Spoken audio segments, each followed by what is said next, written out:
Hey there warriors, Brooke here. Now this is part one, first video of making a bullet journal. Now I'm going to be going step by step, easy stuff, and then get to the more advanced stuff, but I just want to check in first to clarify what a bullet journal is. Now for other people really, they use it to track a lot of stuff, so like water intake, how much they exercise for the week. But for us ADHDers, it's really hard to be and stay on a consistent schedule. Our brains do not work like that. So really, this bullet journal is like a dictionary for us per se. It's a place where we put anything and everything that comes to our minds. But when I say dictionary, I mean that it's going to be organized from A to Z essentially, so that we can find it and it's not lost forever, which tends to be our flaw. So I hope you guys enjoy, and here we go. Step 1, choose what you're going to have your bullet journal in. Here I am showing a bunch of different types of things that you could start it in. For example, a regular spiral notebook, which you can find at the dollar store, like easy to use, but you just really keeps all of your papers in one place. Where next I have smaller notebooks if you would like your information a bit more condensed. And here I show what the lines look like. It really all depends on what your style is and what fits you. So like with the spiral notebooks, you can't really take out the paper. I mean, you can, but it's a bit harder. But you can still like bend the paper back like a book almost. Now here are even smaller ones, but the binding is much tighter. Like you can't really bend the cover to the back like you can with spiral notebooks. But this is much smaller if you are into that. Next up I have smaller spiral notebooks.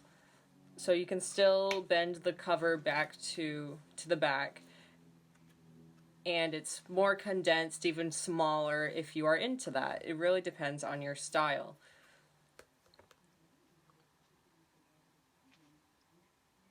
And all of these come from the dollar store actually, so it's very affordable, and they come in so many different colors, as you can see with these. And what's great with these is that these are actually spiral hard covers. So if you're a person that's a bit messy, like flings your stuff around, these are great and durable, especially with the rubber band right there, keeping it safe so that it doesn't fling out, and the papers are stick together so that they don't get messed up and bent.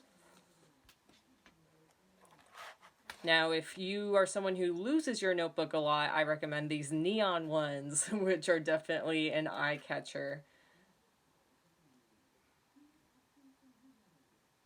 Yeah, I love neon, very pretty. I love neon and pastel, honestly. And then I got a bunch of these. Yep, all different kinds of covers. Like, there's so many choices you can get from the dollar store, honestly. And I think just seeing a visual, for me, helps me be so much more motivated and inspired to do it. So yeah, just showing you the inside. It looks like that. Pretty much like a mini notebook. Works great. And all those are soft covers. Some, like the Star Wars ones, are hard covers. So you can also do college notebook paper or actually a spiral graph paper, which I actually do recommend, and that's a great one because it has the 3 holes in it that you can put in a binder. And speaking of a binder, this is actually what I do. I go with the loose leaf, that's college and graph paper, that you can actually put in a binder. So that's like a regular smaller binder. And those little pockets are actually so great to use. You can get those at Walmart if you want to use index cards or little cards for your information. But this huge thing is what I use because I have so much information in it. And it has like 2 awesome pockets in it as well. And I love that both of those have the pockets on the outside so you can actually put a picture for inspiration. Now I hope that can spark your brains, give you some motivation and inspiration, or like some clear idea of what is best for you, but to expand that, like this is what's best for me, because with me having my ADHD, like my ideas just spark out of nowhere and I have to get it down on paper ASAP. So honestly, I can just grab a loose leaf and get it down on there and just put it in here whenever, but then that's just a flaw, could be. Really depends on how you are, because I could just put on a loose leaf and I never like get to it. But like honestly, the biggest reason why it's on loose leaf in a binder like this is because I am a lefty, so I can't really have it in like a spiral notebook because my hand always goes on the spiral, which is so annoying. So I mean, I could flip it upside down, but I like having kind of like the freedom of being able to like rearrange it if I need to, if I make a mistake.